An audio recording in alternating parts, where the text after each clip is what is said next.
What's going on, guys? This is Gene Jensen, and this video is going to be a lot different. I am building a rod rack. So in this video, I'm going to do a step-by-step tutorial on how I build a rod rack, and I'm going to do it using Flex Seal products. Well, this video is sponsored by Flex Seal, so that's what we're going to use. Stay tuned. Let's knock it out.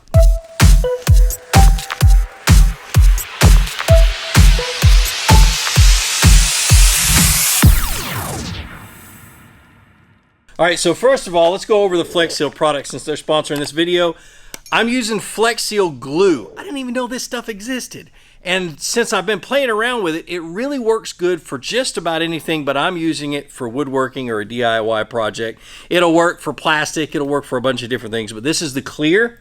We're gonna use it in our joints, and then the final coat, or the final thing we're gonna do is we're gonna paint this rod rack with Flex Seal liquid in black.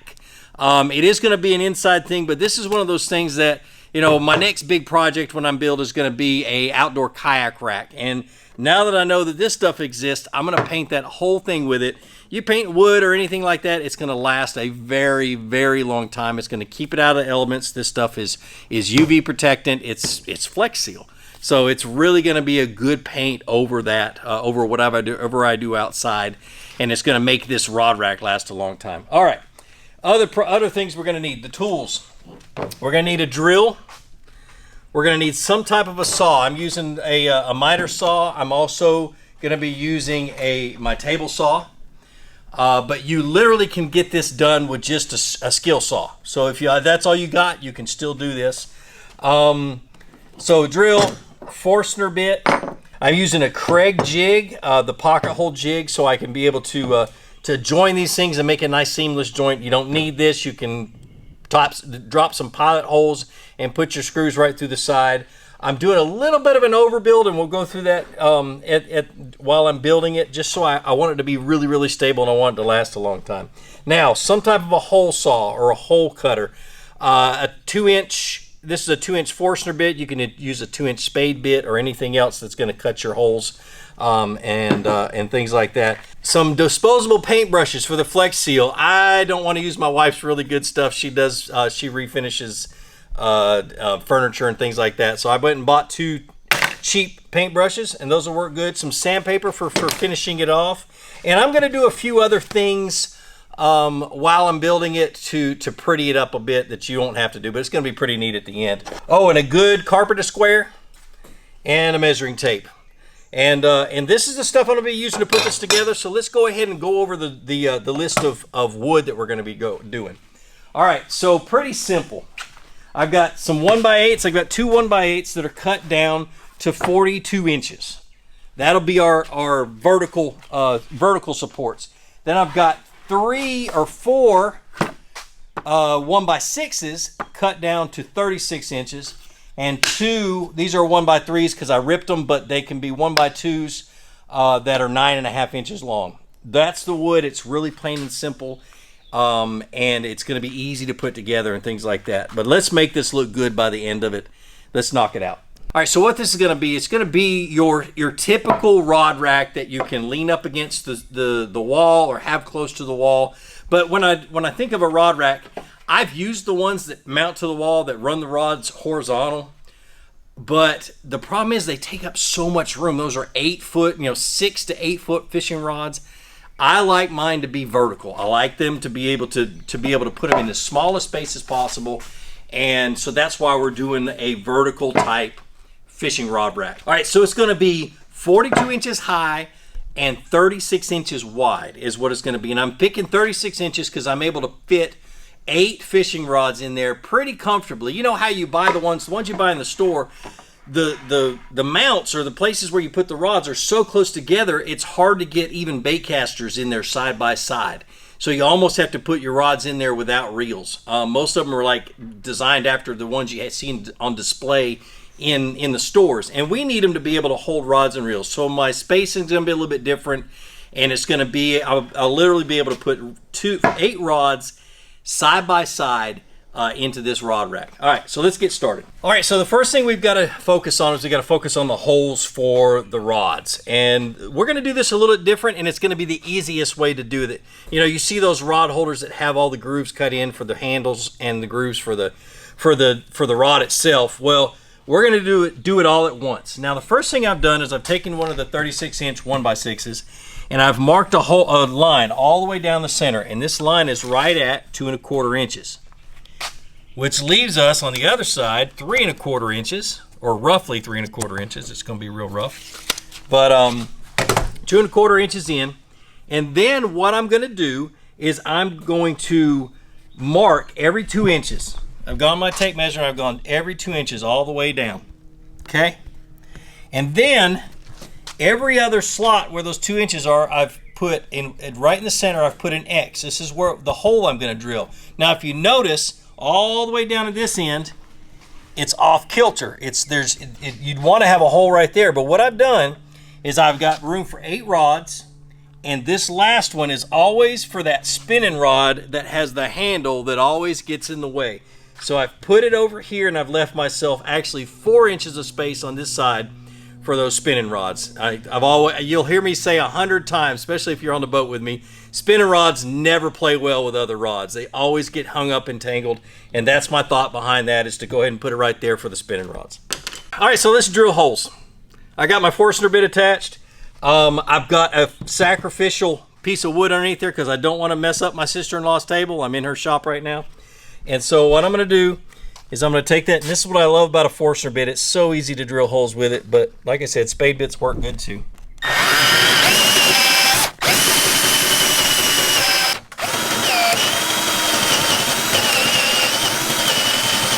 Ready? A little bit more. All right, that's it. So that's how we start. That was a whole lot of fun.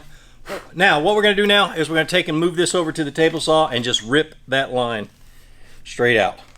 And then we'll have 2 pieces of wood. All right, all we're going to do now is we're just going to drop it on the table saw and rip right down that line.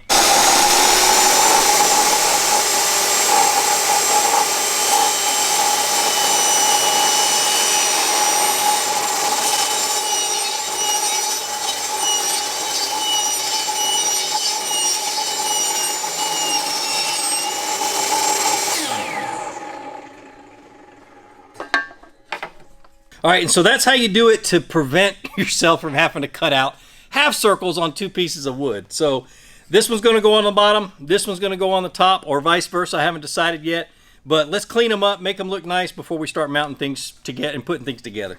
All right, so the next thing I'm going to do is it's something just to make it clean. It's an easy way of doing it.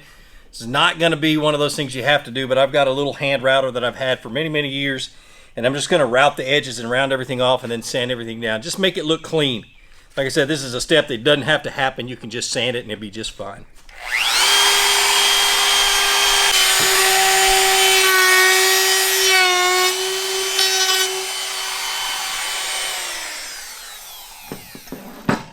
All right, see how nice and clean that makes it? So I'll just do a finish sand real quick on this and then get to going on the rest of the rod rack.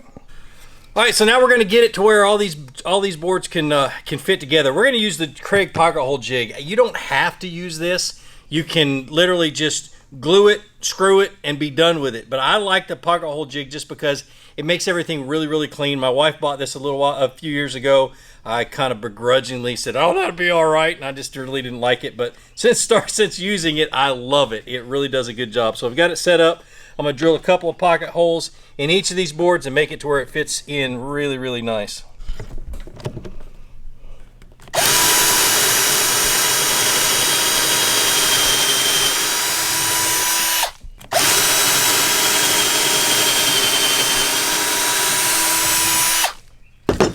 All right, so that's what it looks like. We basically have already done it to all the other boards. We're just going to put everything together and watch the magic. All right, so the first thing we do before we put any of the boards together is we're going to throw a little Flex Seal glue on here, using it just like you do wood glue. And it is a waterproof rubberized glue that gives you almost an instant bond. And And that's what I like about it. Okay. I'm gonna place it right down where I want it.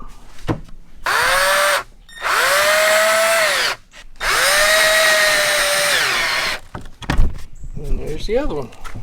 Alright, so we're just basically gonna do the same thing to the other one. What I'm doing, these are the back braces. This is all it is. It's not really rocket science. You're just gonna I don't have to measure anything. I just have to make sure it's the same as the other side. So, and I should have put the drill where I could reach it with my right hand, but I didn't. There we go.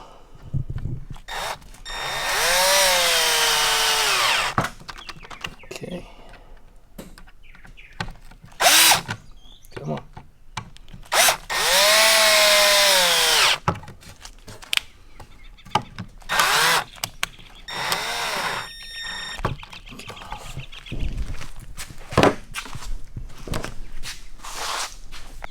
Good.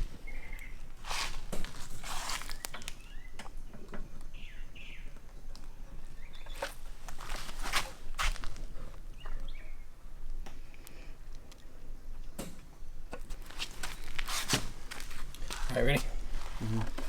All right, so the key thing is to make sure that it stands up and it's even and everything else, and I'm gonna do it this way. I'm gonna eyeball it, get a little glue everywhere.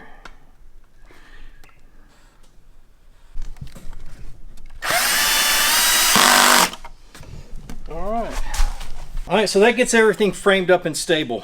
Really, you don't have to put these backboards on there, but like I said, I like to overbuild my things and make sure they really stay together. And really, these boards right here probably are not strong enough to hold this thing together for years and years. So that's why I'm doing that. Now, the next thing that we need to do is we need to put a board at an angle down here. It's going to look just like this. It's going to be on the edge, on the front edge, and at an angle just like this. And what this does is it forces, when the butts of the rods hit, it forces them forward, and then they push up against the board, and it holds them nice and snug, keeps them from rattling around, and if they get bumped or anything, it keeps them from messing up. So that's what we're going to do. We're just going to put it at an angle. It's not a specific angle. I'm going to try to get it like a 45, but we'll see. All right, so I flipped it upside down, and I'm going to mount it, but I want to mount it as low as I can get it, maybe just a little bit higher, but I don't want it so high that it jacks the rods way up and they hit the ceiling or wherever else you're doing it. So with this, I'm just going to kind of place it and eyeball it. And I kind of want it a little bit, let's see. I think I want it right about there. It's where I have a few inches between the bottom and this, but it's pretty low. So, all right, yep, I think we're gonna do it right there, just like that. All right, hopefully that stays. Let's get a couple of screws. All right, so one thing I want to tell you about this glue is it comes in several different size tubes. This is the medium size one. It comes in a smaller one, which I don't remember how many ounces it is, but it also comes in tubes all the way as big as a caulk gun. So if you need to do a big job, you need to throw it in a caulk gun, you can do that. So.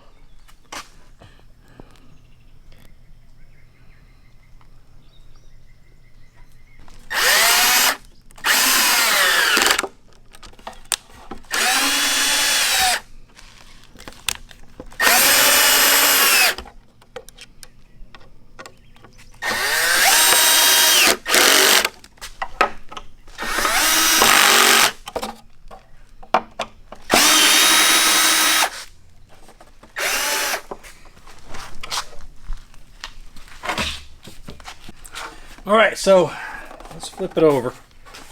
It's kind of what it's looking like right now. And then we're just going to figure out where we want to mount these. So I want this one to be here, just like that. And I want this one to be the opposite direction here, so it's going to hold the rods. I may do it the little one up front, up top, and the big one down at the bottom. I think I might do that, but I don't know. Yeah, let's do that. All right, so this is when you break out the measuring tape. I want to come up 10 inches from the base of this board. Your rod's going to sit about right here. So I want to come up between 10 to 12 inches. I'm going to make a mark. Let's do 11 inches up. Can't mark left-handed. All right, we're going to do the same thing over here on this side. Mark 11 inches. And that's where we're going to put the board. Right at that mark and right at that mark. So let me get my screws and we'll mount it up. Okay.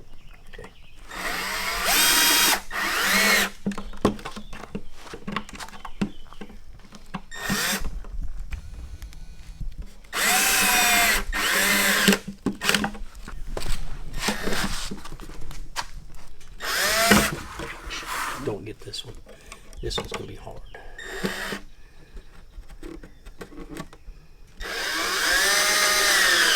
Well, it did come together. Look at that. Okay. All right.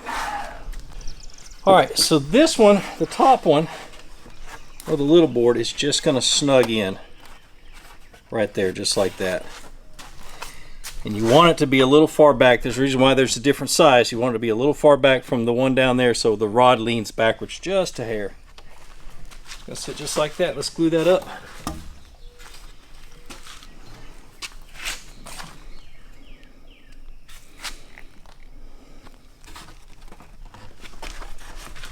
Where's my rag? All right.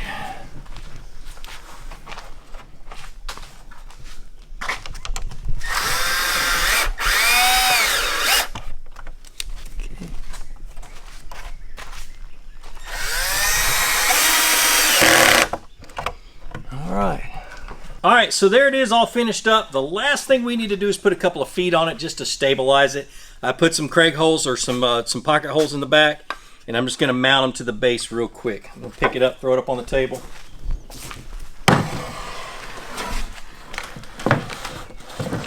Nobody said I was ever a clean construction guy or a DIYer, but we get it done. All right, so the way these things are going to go, and you can do them this way. I chose to do them this way so I could use the pocket holes. And I'm just going to mount it, glue it, and mount it up, screw it up right there, just like that. Just gives it a little extra space. These are 9.5 inches long, so it just gives you a little extra room, wiggle room, so when you bump it. So, all right, let's get the Flex Seal glue.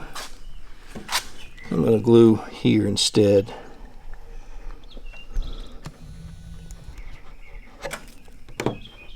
Grab a couple of screws, find my drill,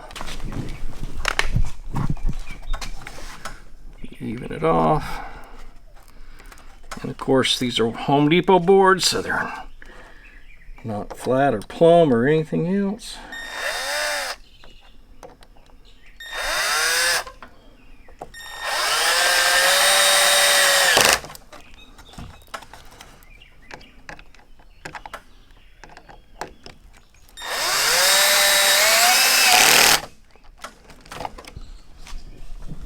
Glue. All right, do the same thing to the other side, and it'll be done. All right, that's the feet mounted and everything else. You can see how it's a lot more stable. It doesn't rock as much. So what I'm going to do now is throw it up on the table, grab the router, and I'm going to clean off some edges, make them nice and round and pretty. Not one of those things you have to do. I just like doing it because it just makes it look a lot neater, a lot cleaner.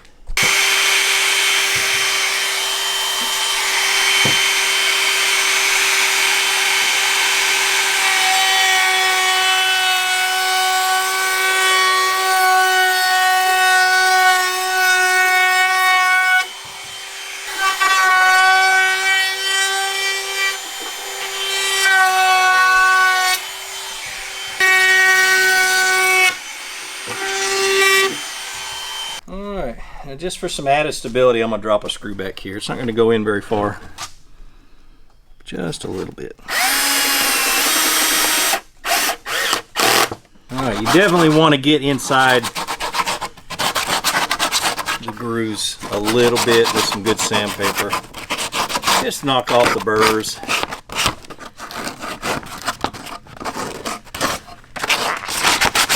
Never been much for prepping for paint, but a little sandpaper never hurt anything. Alright, so let's go ahead and pop the lid off of the Flex Seal liquid. and get to painting. What it says is it says to paint it until all the cracks are gone. So you're just gonna, and you just give it a coat, wait 24 hours, give it another coat if you need to. I don't think I'm gonna need to with wood. But if you're using it on smooth surfaces and stuff like that, like any other paint, you're gonna wanna scratch up and score up the surface and give it a rough texture so this thing has something to grab a hold of. So let's see how this goes on. Heck yeah. Of course, I'm not the best painter in the world. My wife does furniture, refinishes furniture for a hobby. But I do know how to paint a little. So it goes on good with a paintbrush. And imagine just gravity itself will smooth a lot of it out, just because of the way it dries. So what it says is, it says that this stuff is UV protectant, it's waterproof, and stuff like that. So like I said at the beginning of the video, this would be really good for outdoor projects that you make out of wood and you want them to last for a very, very long time. Kind of like a kayak rack or that kind of stuff. Of course, you'd probably need a bigger jar of this. But see how well it goes on in here just a little bit. So far so good though. It smooths out, looks nice and clean, but we'll see what it looks like when it dries tomorrow. But we'll keep working at it.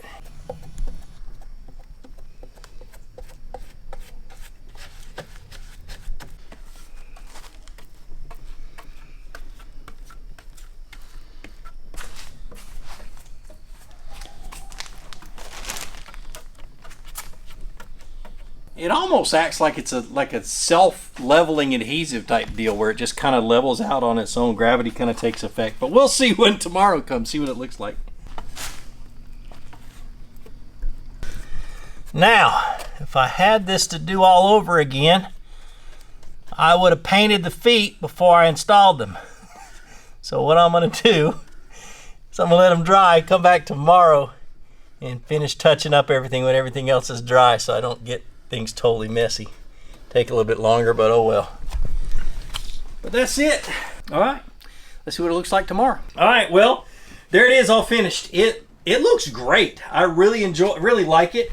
It feels a little sticky, but it's not. It's a rubber coating, so you definitely know that this is going to survive the elements no matter where I put it and what I do to it.